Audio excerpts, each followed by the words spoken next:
to this division is a particularly exciting one, and he goes off as favourite for Paul Hannigan and Roger Varian. Let's join Simon. Yes, it'd be quite a speed test this, with Hamza and Escalove in the field and the wind behind. So we'll see if Al Jamahir is really cut out for sprinting. He's got the class, surely. They're nearly lined up now. And they're off racing. Al Jamahir just dwells slightly in this Connaught Access Flooring Abernant Stakes. Fast away is Hamza in the blue headgear, followed by Dinkum Diamond, yellow jacket, the white-faced Heaven's Guest on the outside. Then in behind them, Escalove on the far side in a red cap from Hitchens.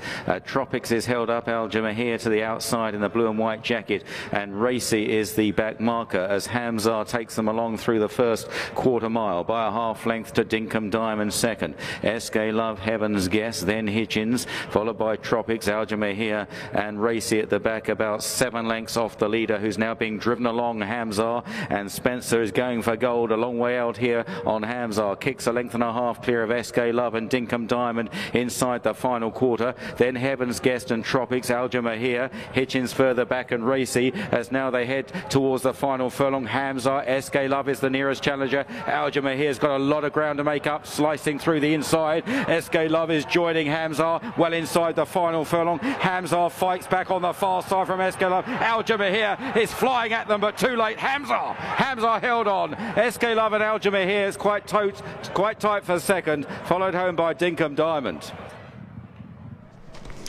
Hamza's won for Jamie Spencer and Kevin Ryan. It's close for second. And a photo is confirmed for the second place between Escalove and Al Jamahir. You have to feel that Al Jamahir probably should have won this.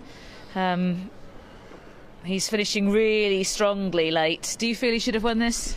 Yeah, I do, really. Yeah, we'll have to see it again. It didn't appear to be particularly outpaced. He was just some way back, and when he went for his run, he moved inside and just got briefly it wasn't a not clear run, but briefly held up, and once he got beat a neck or so in the end, it did look back. Quarter of a length. Yeah, we'll whatever. Find out what the half a length, whatever.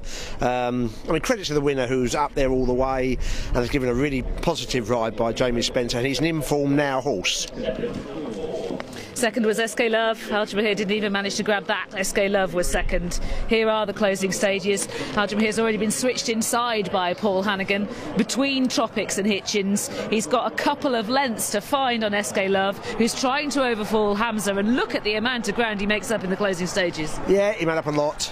You'd have to sort of follow him through earlier in the race to see if he was... Well, we've got a chance to do that right now. Let's see that. I mean, he's a hold-up horse, and he was held up. That's how he's ridden. Hamza has burst out the stalls well, and he's made plenty of use of both his fitness and his speed to hit the front. Escalove, who has made the running in the past, was given a...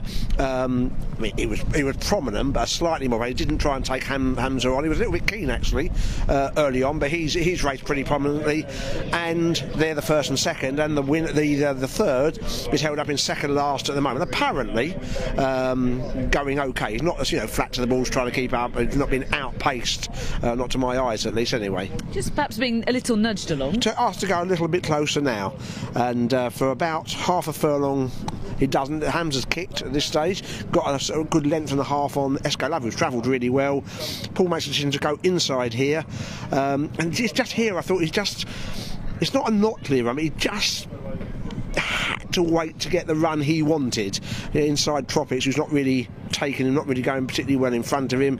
He's then picked up, probably stamina's kicked in, to be fair, switched outside, and he's finishing fastest of all. Now the first two are entitled to be coming back at the end. I mean, the winner's been up the it's led all the way, so it's entitled to be coming back, but you feel if the cards had fallen slightly differently, it might have been a different result.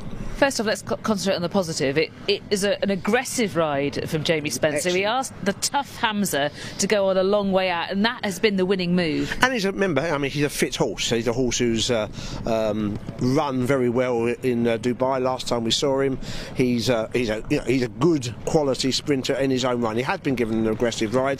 Escalove, as I say, has never let him get that far away, and this is where the horse we're looking at is the Hamdan horse towards the outside. Given where he was there, did it surprise you that Paul Hannigan made his challenge switching towards the inside rather than coming on the outside, given that in the early stages he is sitting on the outside? A little bit. It's like he was looking for cover. I thought that's how it ran. So that's how it appeared from the outside. Because he definitely made a definite choice to go inside. And I say, and it wasn't a not clear run, but he was slightly held up and had to be switched round or in between Dinkum, Diamond, and Hitchens. And yeah, we're talking about not that much, but it has cost him a bit of momentum. And by the time he's really picked up, he's got, I don't know, 3 lengths to make up, and he's picked up 2.5 lengths of them. Immediately after the race, I asked you whether you thought he should have won. Should he? I think on balance he probably should, yeah. I mean, it's not one of those ones he would have won a mile, and people will be fully, might have the view, he may not have got there. I think he probably would, yeah. What about you? Yes, I agree. I think we've seen that Al Jamahir is cut out for this kind of discipline. Well, if with a tailwind here, it's his first run of the season, which it wasn't the winners, and he's definitely proved he's got, and Hamza's a pretty good horse, didn't get beat far in the Abbey. So Hamza's a good horse. Yeah, so let's not knock it. So it's definitely worth another go with that run under his belt as well, in sprinting distances, and it did look a bit like what might have been. And Hamza himself, as you say, he's been given a quote 14s and 60s of the Duke of York from Sky Bet. I'm not making this up. What do you think of his prospects for this season? In the very top company, again, I suspect he'll be just below. This is the Group 3 today. He is just below the very best, but he's a nailing good sprinter, but just a slight level below the best. And it looks like SK Love retains all of his ability for this trip. Definitely. He was the one horse in the race who actually took a bit of a pull, so they weren't going too fast for him, and Clive Cox has got a a really interesting horse to go on with, despite all the runs he's had. A fascinating Abonant, as we anticipated it would be, but not quite how we anticipated it would be, if you see what I mean.